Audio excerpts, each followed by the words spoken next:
কি ওরাই শয়তান। তা আপনার কি সেই দলের মানুষ নাকি? আল্লাহ বললেন ওয়াইযা তুলিয়াত আলাইহিম আয়াতুহু যাদাতুহুম ঈমানা ওয়া আলা রাব্বিহিম ইয়াতাওয়াক্কালুন।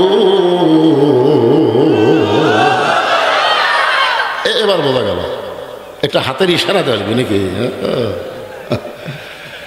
এই আয়াতের মধ্যে আল্লাহ বলতেছেন কোরআন এমন একটা কিতাব যার তেলাওয়াত শোনার সঙ্গে সঙ্গে মুমিনদের ঈমান বেড়ে যায়। আর ঈমান বেড়ে যাওয়া মানে চুপ করে থাকে না, ঈমান বেড়ে যাওয়া মানে শয়তানক তাড়ান। শয়তানক তাড়ানোর অস্ত্রের নাম কি? কথা কয় না। রাসূল বলেছে যত জোরে আল্লাহু আকবার বলবে শয়তান তত জোরে দৌড় মারবে। খুব বেশি যদি জোরে হয় শয়তান দৌড়ানোর সময় আর পাছা দিয়ে বাতাস বের হবে। জোরে কারণ কি বের হবে? তাহলে চিন্তা করেন আল্লাহু আকবার কি মাল। আরে সেটা আপনারা কভার পান না কেন?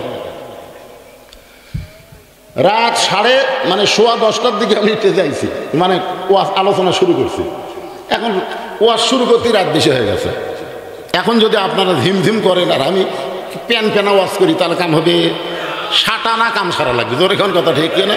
ঘুমও সারান লাগবে, তাফসিরও করা লাগবে, ভিতরে ঢুকানো লাগবে। জোরে এখন কথা ঠিক কিনা? হ্যাঁ,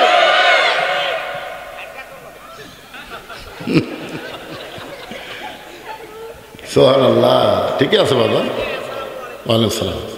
বিয়াই তো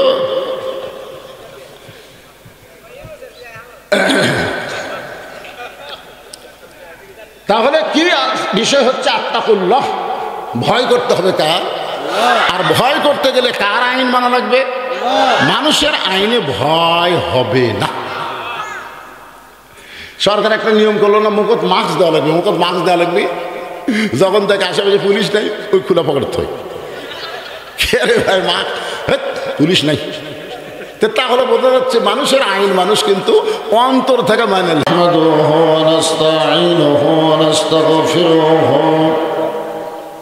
ونؤمن به ونتوكل عليه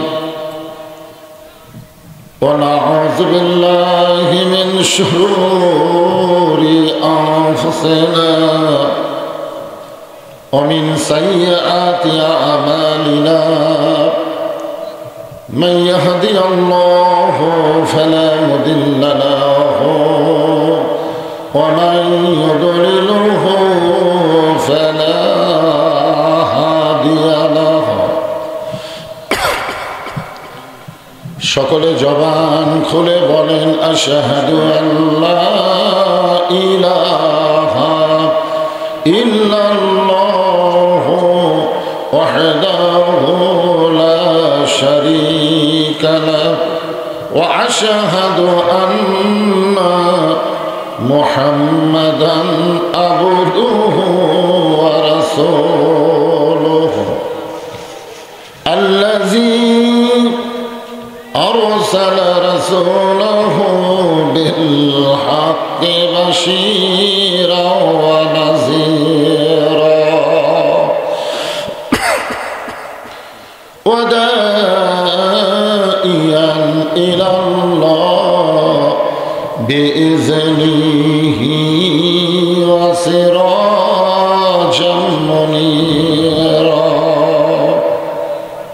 فقد قال الله تعالى في كلامه المجيد والفرقان الحميد।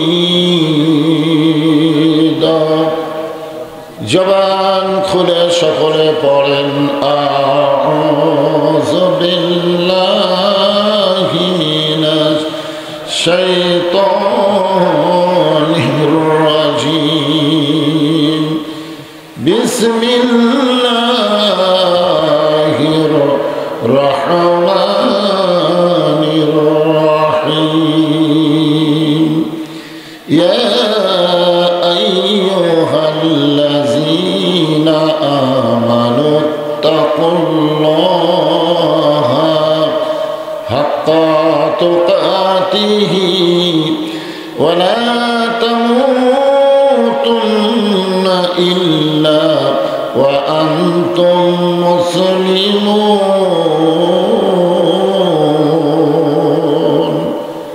إن الله وملائكته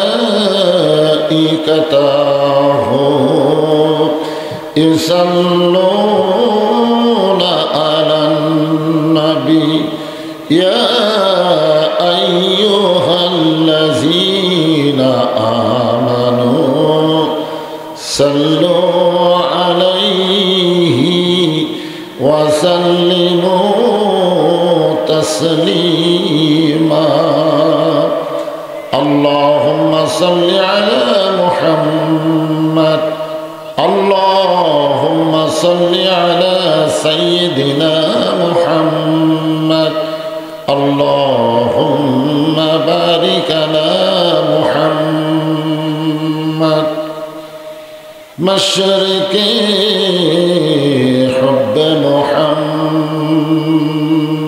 সকলে বলি সাল্লাল্লাহু আলাইহি ওয়াসাল্লাম मतलाए दीवानी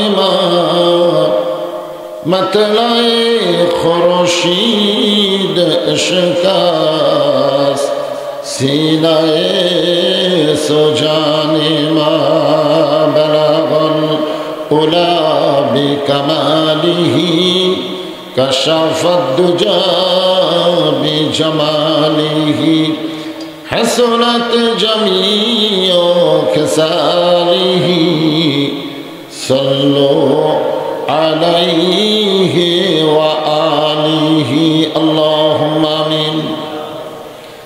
জান্নাতের বাগান থেকে জান্নাতি মানুষদেরকে নিয়ে আমি গুনাহগার তোমার রহমতের দরজায় দুখানা হাত তুলেছি আল্লাহ। হাসরের ময়দানে জব্বার আর কাহার নামে রূপ নিয়া তুমি যখন বিচার শুরু করবে তোমার সামনে দাঁড়ায়া সমস্ত নবীরা নাফসি নাফসি বলে কাঁদতে থাকবে। এমন কঠিন অবস্থা হাসরে হবে, সেদিন সমস্ত নবী তার উম্মতকে ভুলে যাবে, শুধু বলবে আল্লাহ আমার কি হবে, আমার কি হবে। একমাত্র দরদি নবী শাফাতের কান্ডারি ইয়া রব্বি হাবলি উম্মতি বলে সেজদায় পড়ে যাবে। সেই কঠিন মুসিবতের সময় আজকের এই মাহফিলকে ওসিলা করে আমাদের সবাইকে রাসূলের উম্মতের কাতারে আল্লাহ কবুল করে নিও।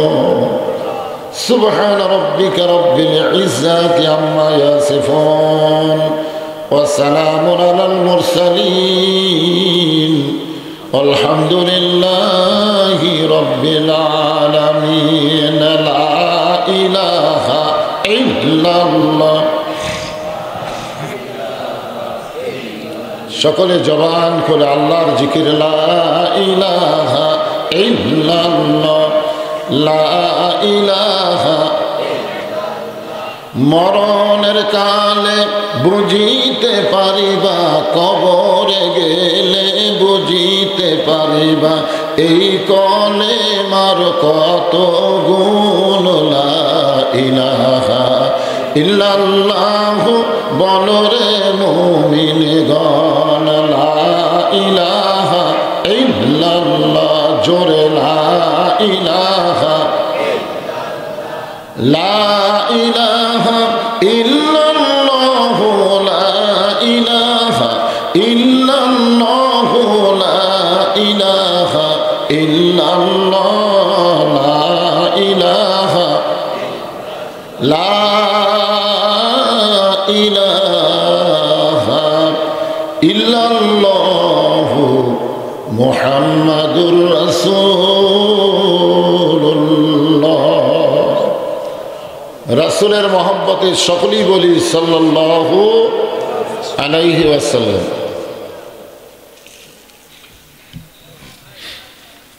মোরগ্রাম ঈদগাহ ময়দানে মোরগ্রাম যুব সমাজ কর্তৃক আয়োজিত আজকের এই ইসলামী জলসায় আল্লাহ তাআলা যিনাকে সম্মানিত সভাপতির আসনে কবুল করেছেন, জনাব মোহাম্মদ সাখাওয়াত হোসেন মল্লিক,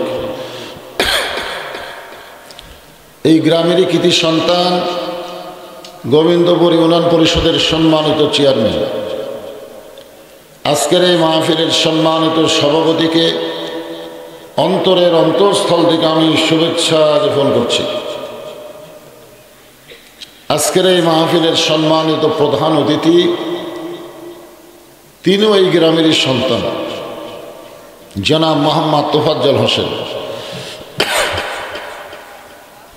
প্রধান প্রকৌশলী, বিতরণ কুমিল্লা অঞ্চল বিদ্যুৎ উন্নয়ন বোর্ড কুমিল্লা।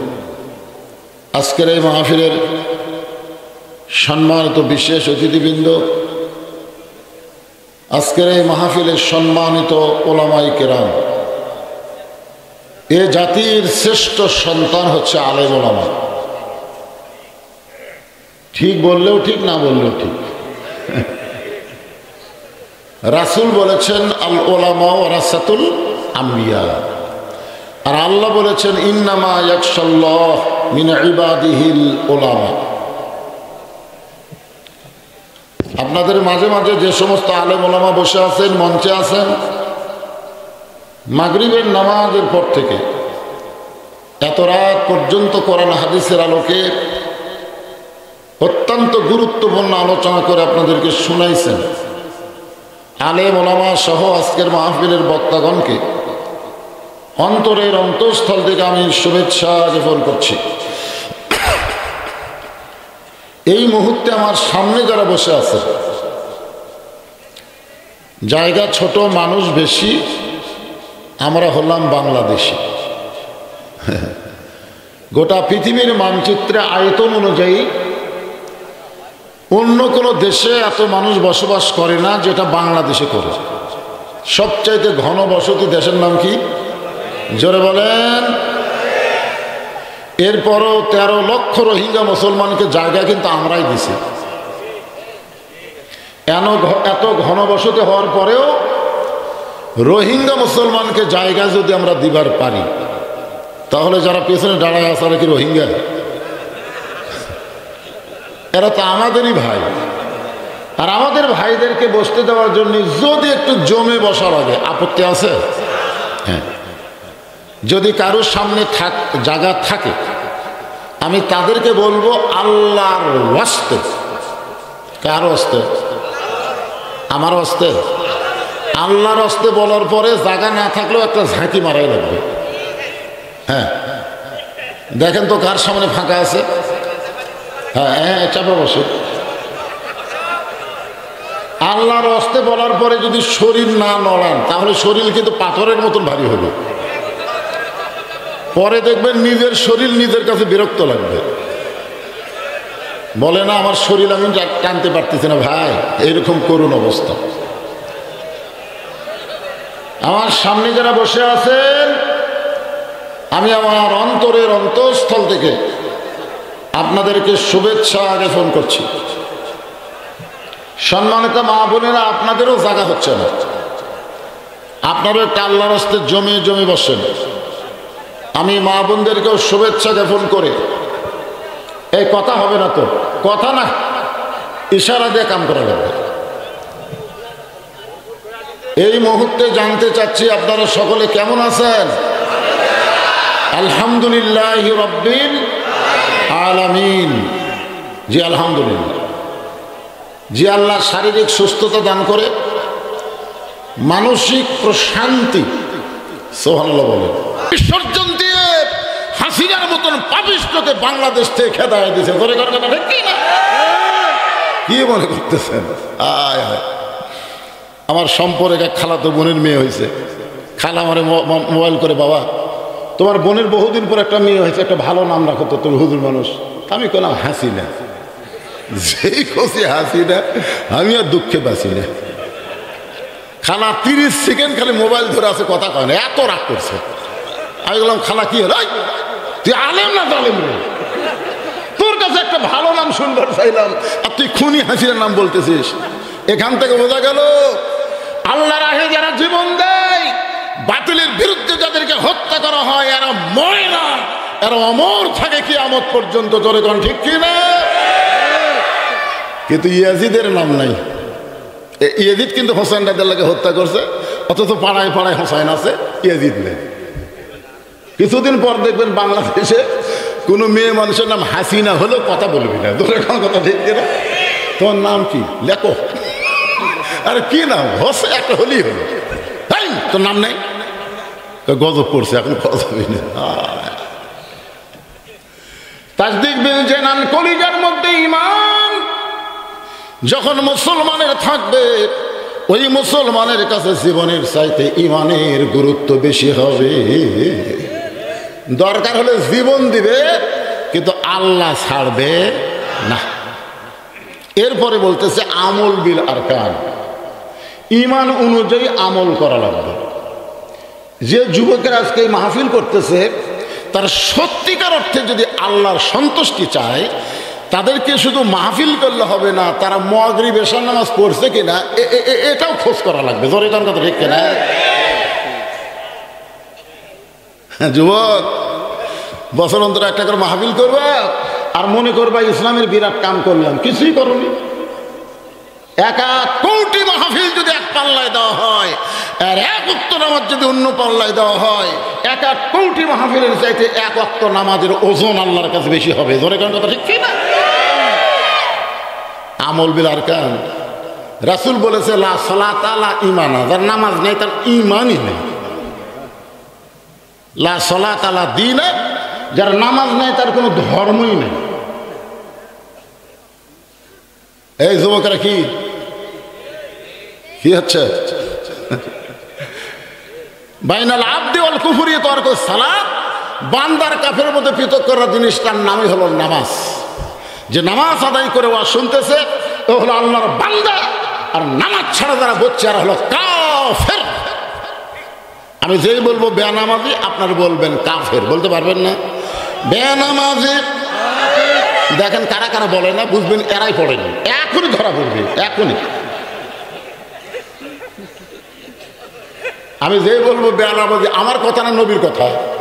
আল্লাহ নবী বুখারী শরীফের হাদিস, কোরআনের পরেই যে কিতাব তার নাম হলো বুখারী, আর সেই বুখারী শরীফের হাদিসের সাথে আমরা একমত না দ্বিমত? তখন আমি যেই বলবো বেনামাজি, আপনার বলবেন কাফের। বেনামাজি আরো জোরে জোরসে বলুন মাশাআল্লাহ।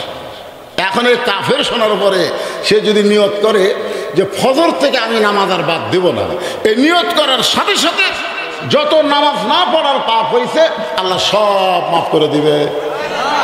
তাহলে আজকে কি নিয়ত করা যায় না? ও যুবকেরা যারা মাহফিল করতেছে 6 বছর ধরে, আমি তোমাদের অনুরোধ করবো বাবা, শুধু বৎসর অন্তর মাহফিল করলে হবে না, আমল বিল আরকান, ঈমানকে রক্ষা করতে গেলে নামাজ ধরাই লাগবে। জোরে কোন ঠিক কি না? ইয়া আইয়ুহাল্লাযীনা আমানু, আল্লাহ ঈমানদারকে লক্ষ্য করে বললেন আত্তাকুল্লাহ, ভয় করতে হবে কার? আচ্ছা, আল্লাহর ভয় মানুষের আইন দিয়ে হয় না আল্লাহর আইনে হয়? বর্তমানে বাংলাদেশে মানুষের আইন আছে না নাই? আছে না? আপনি যদি দুপসেঁচে কেন্দ্রীয় মসজিদে জোহরের নামাজ পড়বার চান, আর আপনার পায়ে যদি 2000 টাকার জুতা থাকে, আপনি বলেন তো জুতা কি মসজিদ দরজা থবেন না হাতে নেবেন? তো জুতা হাতে নিয়ে যখন মসজিদে ঢুকতেছেন, মুয়াজ্জিন বলতেছে কার ভয়? আল্লাহর ভয়। তা আল্লাহর ভয়তে জুতা কেন? তখন বলতেছে চোরেরও ভয়। আপনার বলেন তো আল্লাহর ভয় চোরের ভয় একই কলিজার মধ্যে যদি রয়, তার কোনোদিন নামাজ কবুল হয়?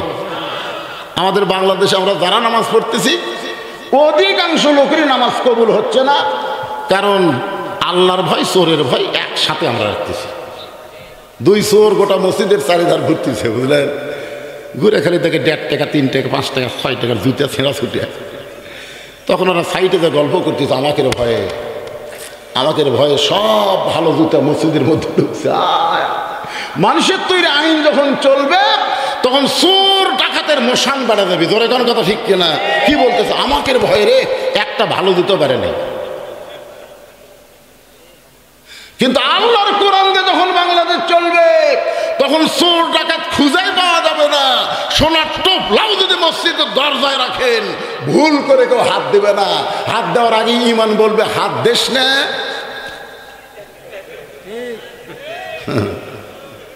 তাহলে আত্তাকুল্লাহ ডিগ্রি অর্জন করতে গেলে বর্তমানে যেই পরিবেশ বাংলাদেশে আছে এই পরিবেশে চলবে না, পরিবেশ পাল্টান লাগবে।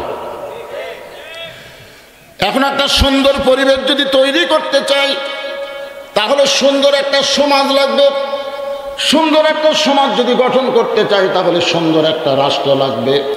একটা সুন্দর রাষ্ট্র যদি তৈরি করতে চাই তাহলে মানুষের সংবিধান দেওয়া হবে না, আমার আল্লাহর কোরআনের সংবিধান লাগবে। ধরে কোন ঠিক কি না? যে কোরআন আপনি বলেছেন কোনো সন্দেহ নেই, এই কোরআন লাগবে। আল্লাহর কোরআনটা যখন বাংলাদেশ চলবে এই বাংলাদেশের মানুষের চরিত্র কেমন হবে একটা দৃষ্টান্ত দিয়ে আপনাদের সামনে আলোচনা করতেছি, একটু মনোযোগ দিয়ে কথাগুলো শুনবেন। আমরা তো আল্লাহর কোরআন এখনো দেখি নাই, সারা জীবন শুধু কোরআন শুনতেছি, ঠিক কিনা বলেন? আমরা কি দেখছি ভাই এ কোরআনটা কেমন? আমরা কি দেখছি? খালি শুনতেছি। কিন্তু আল্লাহ রাসূল বলেছেন কোরআন শুধু শোনানোর জন্য আল্লাহ দুনিয়াতে দেয় নাই, কোরআন মোতাবেক নিজের জীবনকে পরিচালনা করার জন্য কোরআন। ধরে কোন ঠিক কিনা? এই যে আল্লাহ বলতেছেন হুদাল্লিল মুত্তাকিন। হুদা শব্দের অর্থ কি? হুদা শব্দের অর্থ হলো ব্যবস্থাপত্র, প্রেসক্রিপশন। আপনি একটা ভালো ডাক্তারের কাছে দেহ দেখালেন, ডাক্তার বডি মডি সব চেক আপ করে আপনার সব কিছু দেখে পরীক্ষা করে সুন্দর করে একটা প্রেসক্রিপশন দিল। এই প্রেসক্রিপশন অনুযায়ী আপনি চলবেন, তাহলে আপনি এই অসুস্থ থেকে ভালো হবেন। এখন 1000 টাকা ভিজিট দিয়ে প্রেসক্রিপশন নিয়ে বাড়িতে এসে আপনি 3 বার পড়লেন, 3 বার পড়ে 6 বার চুমা খেলেন। কয়বার? 3 বার পড়ে 6 বার চুমা খেয়ে রেখে দিবেন। প্রতিদিন সকালে পড়েন, চুমা খানা রেখে দেন। আপনি কোন তো রোগ বাড়বি না কমবে? কে রে পাগলা, প্রেসক্রিপশন লেখা আছে কি সেই নিয়ম অনুযায়ী ওষুধ কিনে সে ওষুধ নিয়ম অনুযায়ী খাওয়া লাগবে। এগুলো নিয়ম অনুযায়ী যদি আমল করো তারপরেই তো তোমার রোগ সারবি। জোরে কর কথা ঠিক কিনা? ওইখানে পড়ে বোঝে না কি লেখছে ওটাও বোঝে না, এখানে পড়ে আর চুমা খায়, পড়ে আর চুমা খায়। আজকে কোরআন হলো আমাদের ব্যবস্থাপত্র। আমরা কিভাবে চলবো, কিভাবে বলবো, সব কিছু আল্লাহর কোরআনে আছে না নাই? যার কারণে আল্লাহ বললেন অনুনাজ্জিলু মিনাল কুরআনি মা হুয়া শিফাউ ওয়া রাহমাতুল লিল মুমিনিন। কোরআনে আয়াত শুনলে ঈমান বাড়ে না কমে? আপনার চুপ করে আছেন কেন? চুপ করে থাকা কি ভালো লক্ষণ? 500 টাকা গোস্ত, 500 টাকা কেজি গোস্ত চুপ করে কিনছে, পরে হাটে যায় দেখে 550, আবার চুপ করেই কিনছে, পরে হাটে 600। কসাইকে বলা হচ্ছে কে রে ভাই প্রতি হাটে 50 করে বাড়তেছে, কারণ কি? ওই জনগণ চুপ হয়ে গেছে। জনগণ চুপ করলে তখন ইচ্ছা মতো বাড়ান যায়। আমরা 15.5 বছর চুপ হয়েছিলাম দেখে হাসিনা ইচ্ছা মতো কাম করছে, দিনের ভোট রাতে করছে। ধরে কর কথা ঠিক কিনা? একজনের জায়গা একজনে 1 ভোট না দিয়ে 100 ভোট দিচ্ছে, খালি চুপ। তুই কি মনে করছেন চুপ করে থাকার দিন আছে? কোরআনের আয়াত শোনার পরে ঈমান বেড়ে যাবে। রাসূল বলে ঈমান বাড়ার লক্ষণ হলো আল্লাহু আকবার তাকবীর দেওয়া। আল্লাহু আকবার তাকবীরে আল্লাহ খুশি হয়, শয়তান বেজার হয়। আর যাদের মধ্যে শয়তানি আছে তাদের মধ্যে আল্লাহু আকবার বার হয় না। জোরে কোন কথা ঠিক কিনা? এই বাংলাদেশে বহু দল আছে যে দলের মধ্যে আল্লাহু আকবার স্লোগান নাই, আছে না নাই? বুঝবেন যে দলে আল্লাহু আকবার স্লোগান নাই, এটা পুরাই শয়তানের দল। জোরে কোন কার দল? কারণ আল্লাহু আকবার দিলে তো শয়তান থাকা পারবি না, ওরা সেটা দেয় না, কারণ কি? ওরাই শয়তান। তা আপনার কি সেই দলের মানুষ নাকি? আল্লাহ বললেন ওয়াইজা তুলিয়াত আলাইহিম আয়াতুহু যাদাতুহুম ঈমানা ওয়া আলা রাব্বিহিম ইয়াতাওয়াক্কালুন।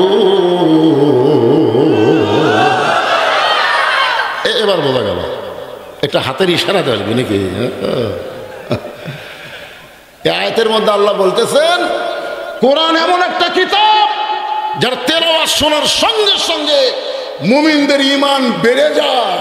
আর ঈমান বেড়ে যাওয়া মানে চুপ করে থাকে না, ঈমান বেড়ে যাওয়া মানে শয়তানক তাড়ান। শয়তানক তাড়ানোর অস্ত্রের নাম কি? কথা কয় না। রাসূল বলেছে যত জোরে আল্লাহু আকবার বলবে শয়তান তত জোরে দৌড় মারবে। খুব বেশি যদি জোরে হয় শয়তান দৌড়ানোর সময় আর পাছা দিয়ে বাতাস বের হবে, জোরে কারণ কি বের হবে? তাহলে চিন্তা করেন আল্লাহু আকবার কি মাল। আরে সেটা আপনারা করছেন না কেন? রাত সোয়া 10টার দিকে আমি যাইছি, মানে ওয়াজ আলোচনা শুরু করছি। এখন ওয়াজ শুরু করতে রাত বেশি হয়ে গেছে। এখন যদি আপনারা ঝিমঝিম করেন আর আমি প্যানা ওয়াজ করি তাহলে কাম হবে সাটানা কাম সারা লাগবে। জোরে এখন কথা ঠিক কিনা? ঘুমও সারান লাগবে, তাফসিরও করা লাগবে, ভিতরে ঢুকানো লাগবে। জোরে এখন কথা ঠিক কিনা? হ্যাঁ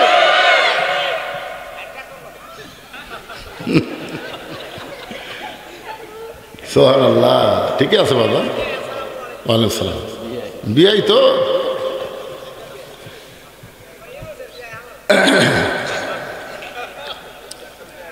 তাহলে কি বিষয় হচ্ছে আত্তাকুল্লাহ, ভয় করতে হবে কার?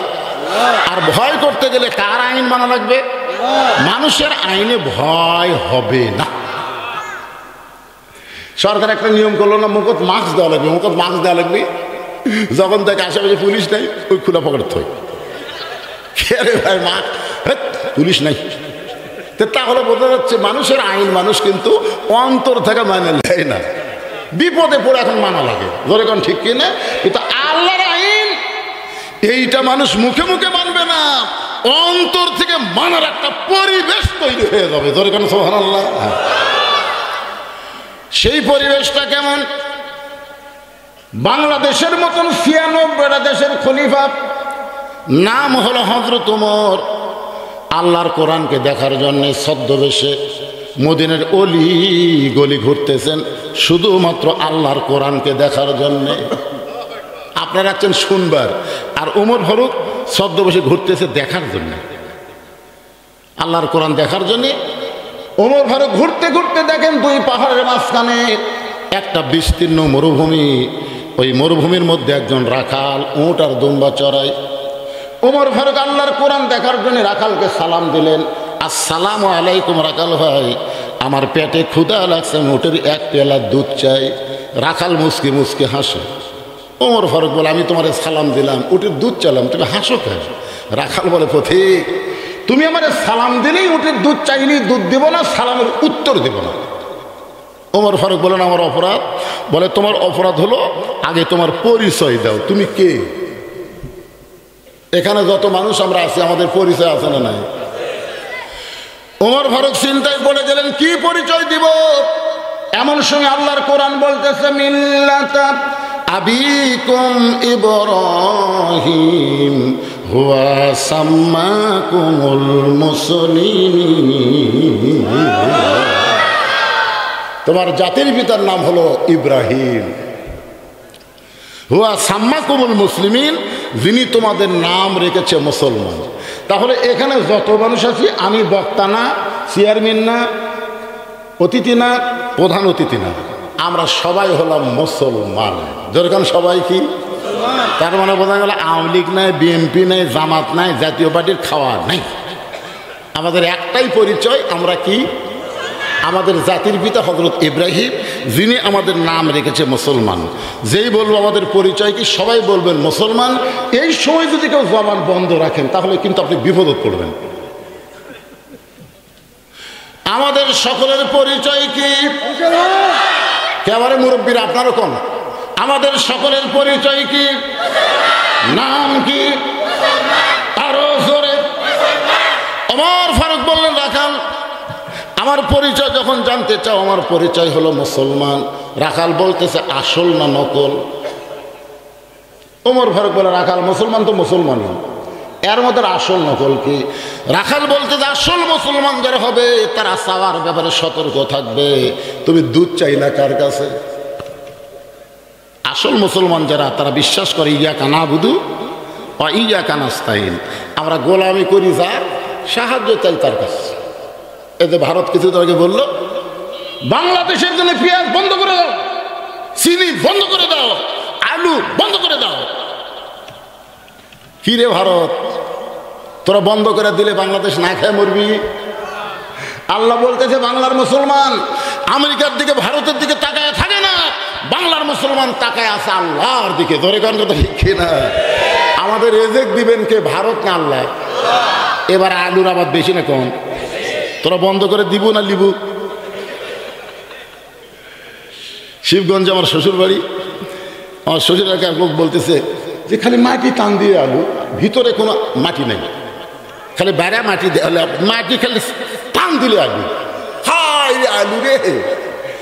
আল্লাহ কোরআনে বলেন ফালিয়াবুদু রব্ব হাযাল বাইত আল্লাযী আত'আমাহুম মিন জু'ইন ওয়া আমানাহুম মিন খাউফ। ওই ঘরের মালিকের তোমরা গোলামি করো, তোমরা নামাজ পড়ো, দুইটা পুরস্কার সঙ্গে সঙ্গে তোমাদের দেওয়া হবে। এক নম্বর পুরস্কার হলো তোমাদের রিজিকের কোনো পেরেশানি থাকবে না। দুই নম্বর পুরস্কার হলো কোনো ভয় ভীতি তোমাদের অন্তরে ঢুকবে না, পুরাপুরি যাবতীয় ভয় থেকে আল্লাহ নিরাপত্তা দিয়ে দিবে। কেউ যদি বলে ভারতের বাংলাদেশকে আমরা 15 দিনে দখল করে নেব, আমরা তখন আল্লাহর বিশ্বাস নিয়ে বলবো আয় আয়। তোরা কি মনে করিস তোরকে অ্যাটম বোম, তোদের হাইড্রোজেন বোমা দেখে আমরা ভয় করি না? আমাদের জাতির ভিতর নমরুদের আগুনের চুলার দিকে একবারও তাকাই নাই।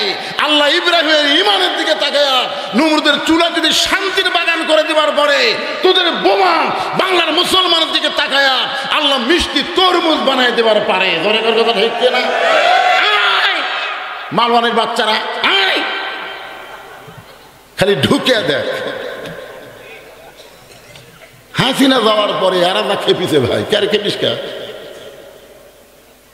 আমি ছেলেদেরকে বলছি আবার আর একটা যুদ্ধ করা লাগবে, তোমরা 3 হাতে একটা করে লাঠি বানাবা আর কোমরে একটা করে খুর রাখবে, কারণ ওরা যদি ঢোকেই তা আমরা লাঠি বিসমিল্লাহ করে পাড়ে ধরবো আর খুর দিয়ে কাটা দেবো, গোড়া নয়, আগা কাটবো, পোলটা দিয়ে খাতনায় মুসলমান কলমা পড়। জোরে ধন কথা ঠিক কিনা? আপনারা কি মনে করতেছেন আমার ওয়াজ খালি এখানে আছে? আমার ওয়াজ বাংলাদেশের চাইতে ভারতের মুসলমান বেশি শোনে। গোটা ভারত সয়লাভ হয়ে গেছে যে বাংলাদেশে ঢোকা যাবে না, ঢুকলেই বিপদ আছে, কারণ ওকে ভগবানের খাওয়া নাই। তো কিছুদিন আগে আমেরিকাতে আগুন লাগছিল না? লাগছিল না? ওরা যত প্রকার প্রযুক্তি, সব প্রযুক্তি দিয়ে আগুন নিবার পারতেছে না, খালি বাড়তিছে। তখন ওই ক্যালিফোর্নিয়ার সরকার মুসলমানের দ্বারস্থ হলো, বলতেছে আমাদের গডের খাওয়া নাই, ঈশ্বর মরে গেছে, ভগবান আউট হবে, এখন তোমাকে আল্লাহ আকবার আজান দাও। মুসলমানেরা যখন আজান দেওয়া শুরু করলো, যতদূর পর্যন্ত আল্লাহ আকবার শব্দ যায় ততদূর পর্যন্ত আল্লাহ আগুন নিভাইয়া দেয়। তাহলে ক্ষমতা কার হাতে? তোরা ক্ষমতা দেখাস না, তোরা ওই ভুয়া ক্ষমতা নিয়ে বাংলাদেশে ঢুকিস না, কারণ আমরা এমন এক মালক বসে থাকি যাক মাছে খায় হজম করা পারেনি। জোরে খান কথা ঠিক না? ইউনুস নবীরে খাইল মাছেতে গিলিয়া, ফেরেশতা পাঠাইলেন আল্লাহ ইসমে আজম দিয়া, দমে দমে সে হরদম পড়ে সে ইসমে আজম, মাছেরই উদর হইতে বাঁচাইলা প্রাণ। সবাই বলেন আল্লাহু আল্লাহু, তুমি জানলে জালালুহু, শেষ করা তো যাই না গে তোমার গুণগান। ওমর ফারুকের চোখ দিয়ে দর দর করে পানি পড়তেছে। ওমর ফারুক বললেন রাখাল ভাই, আসলে চাওয়ার ব্যাপারে আমার ভুল হয়ে গেছে, আসলে চাওয়ার ব্যাপারে আমার ভুল হয়ে গেছে। রাখাল বলতেছে তাহলে তওবা করো, ভুল যখন স্বীকার করেছো তোমার বাঁচার বুদ্ধি আছে। এতদিন যারা আওয়ামী লীগ করছে এখন তারা ভুল স্বীকার করেন, কি করবেন? যেই দলের মেম্বার থেকে শুরু করে প্রধানমন্ত্রী পর্যন্ত পলে গেছে, ওই দল আর করে লাভ আছে? কথা হয় না, লাভ আছে? আমরাই তো 4 ভাই, আমাকে এক ভাই আওয়ামী লীগ করে, ওই তওবা করে আমাকে দলের দোষ দিতে কি করবে? ভুল স্বীকার করলেই তওবা করার সুযোগ আছে না নাই? রাখাল বললেন ওমর পথিক তাহলে তওবা করো। ওমর ফারুক বলে রাখাল ভাই আমি তওবা করতেছি। রাখাল বলে তুমি মূর্খ মানুষ, তুমি তওবা কেমনে করবা? আমি তওবা করাই, তুমি আমার সঙ্গে তওবা পড়ো। ওমর ফারুক বলে রাখাল আমি যে মূর্খ এ কথা তোমার কি কইছে? বলে চাওয়ার সতর্কতায় থাকে না, এ হলো গণ্ড মূর্খ। আল্লাহ বাদ্দা রাখালের কাছে যে দুধ চাই, এর চাইতে মূর্খ দুনিয়াতে নেই, আল্লাহ বাদ দিয়ে দয়াল বাবার কাছে যায়। আপনারা বলেন তো শিক্ষিত? আমার দয়াল বাবার দরবারেতে কেউ ফিরে না খালি হাতে। কে রে ভাই, সব এইদিকে থেকে আছে, বুঝেন না? কি বুঝতে স্যার? যে লোক আল্লাহ বাদ দিয়ে দয়াল বাবার দরবারত যায়, এই কি শিক্ষিত না মূর্খ? ওই যতই শিক্ষিত হোক, চাওয়ার ব্যাপার হলো গণ্ড মূর্খ। ওমর ফারুক বলে, রাখাল ভাই তাহলে আমার তওবা পড়ায় দাও। এবার রাখাল হযরত ওমরকে যখন তওবা পড়ায়, ওমর ফারুক চোখের পানি বের করে মনে মনে কয়, আল্লাহ তোমার কোরআন যখন দুনিয়াতে চালু থাকবে, ওমর যদি ভুল করে একটা রাখাল পর্যন্ত ভুল ধরতে পারবে। মসজিদের মধ্যে আল্লাহর কোরআন আছে না নাই? ইমাম সাহেব ডবল টাইটেল পাস, দাওরা পাস। আসরের নামাজে 3 রাকাতে বসেছে, 2 রাকাতে বসেছে, আবার 3 রাকাতে বসেছে। 4 নম্বর কাতার এক ভ্যান চলায়। ওই কই ক্যারি আসরের নামাজ তো 2 বৈঠক, একটা হলো 2 রাকাত, একটা হলো 4 রাকাত। হুজুর যে 3 রাকাতে বসলো, আল্লাহু আকবার। একটা ভ্যান আল্লাহু আকবার কাছে ইমাম বলতেছে, তুই যতই লোক মাদে, আমি ডবল টাইটেল দাওরা পাস। এতদিন 4 রাকাত পড়াছি, আজকে 3 রাকাত বসবো, 41 সালের আগে উঠবো না, দেখি কে তোলে আমার। এই কথা বলে ইমাম যদি স্বৈরাচার হয়ে বসেই থাকে, আপনার বলেন তো মসজিদের সমস্ত মুসল্লি কার পক্ষে যাবে? নেতার পক্ষে না ভ্যানালার পক্ষে? কেন কেন ভ্যানালার পক্ষে? কারণ ভ্যানালা ঠিক, ইমাম বেঠিক। মসজিদে আল্লাহর আইন চলে বলে আজও স্বৈরাচারী হওয়ার কোনো সুযোগ হয় নাই। আর সমাজে মানুষের আইন চলে বলে সবাই ইচ্ছা মতো কাজ করতেছে। জোরে কোন কথা ঠিক কিনা? এবার রাখাল হযরত ওমরকে তওবা পড়াচ্ছেন। যারা মাগরিব এশার নামাজ না পড়াবার শুনতেছেন, ফজর পর্যন্ত বাঁচার কোনো গ্যারান্টি? তাহলে সকলে আপনারা পড়েন, যারা পড়েছেন তারাও পড়েন। কারণ আপনি যেভাবে নামাজ পড়া দরকার সেইভাবে হয়তো আদায় করতে পারেন নাই। এই যে সকলে তওবা করতে কি আমাদের আপত্তি আছে? তাহলে সবাই জবান খুলে বলেন, আস্তাগফিরুল্লাহ রব্বি মিন কুল্লি জামবিন ওয়া তুবু ইলাইহি। ওমর ফারুক তওবা করার পরে বলতেছে, রাখাল ভাই আল্লাহর হস্তে ওটের 1 পেয়ালা দুধ দাও। কার হস্তে? রাখাল মুস্কি মুস্কি হাসে। ওমর ফারুক বলে, রাখাল আবার হাসার কারণ কি? বলে, হাসার কারণ হলো তওবা করার পরে তুমি আবার মুনাফিকি করলে। যেই কইছে মুনাফিক, ওমর ফারুকের চেহারা রক্তের মতো লাল হয়ে গেল। মুখে যা আসে তাই বলিস কেন? কারণ ওমর ফারুক জানে মুনাফিকের জায়গা হলো জাহান্নামের সবচাইতে নিচে। জোরে কোন ঠিক কিনা? কাফেরেরা থাকবে জাহান্নামের উপরে, আর মুনাফিক থাকবে জাহান্নামের নিচে। কাফেরেরা পেশাব পায়খানা করবে, ওই পেশাব পায়খানা মুনাফিকের খাদ্য হবে। সাহাবেরা বলল, হুজুর এ বদমাইশ মুনাফিক কোন দল থেকে বের হবে? আল্লাহ রাসূল বললেন, আফসোস করতে হবে, এই মুনাফিকের আবাদ হবে মুসলমানের ভিতরে। প্রত্যেক ভোটের সময় আমাদের বাংলাদেশের অধিকাংশ মানুষ মুনাফিক হয়ে যায়। যখন যায় আসে কয়, আপনি কি দেবো ভাই? ওই যে কাক দিবি ওই নিজেই জানবি। কি মুনাফিক বোঝেন? মুনাফিকের চিহ্ন কয়টা? কোনো কিতাবে 4টা, কোনো কিতাবে 3টা। তার মধ্যে একটা চিহ্ন হলো ওয়াদা খেলাফ করে। জোরে কোন কি খেলাফ করে? কথায় কথায় মিথ্যা কথা বলে, আমানতের খিয়ানত করে। আল্লাহ কোরআনে বলেছেন, ইন্নাল্লাহা ইয়ামুরুকুম আন তুআদ্দুল আমানাতি ইলা আহলিহা।